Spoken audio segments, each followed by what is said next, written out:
காதோரமா அவ தாண்டா அவன் வாழ்க்கை, அவளை விட்டுறாதடான்னு யாரோ சொல்ற மாதிரி கேட்டுச்சு.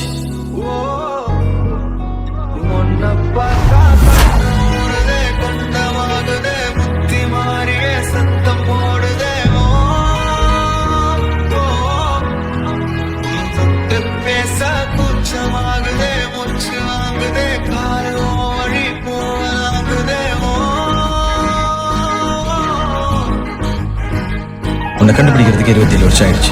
இதுக்கு மேல நான் வெயிட் பண்ண முடியாது. ஸோ டக்குன்னு சொல்லிடுறேன்.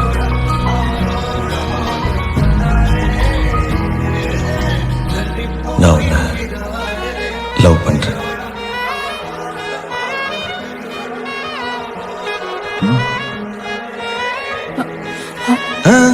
நீயும் டக்குன்னு சொல்லணும்னு அவசியம் இல்லை. கொஞ்சம் டைம் எடுத்துக்கோ. வெயிட் பண்றேன்.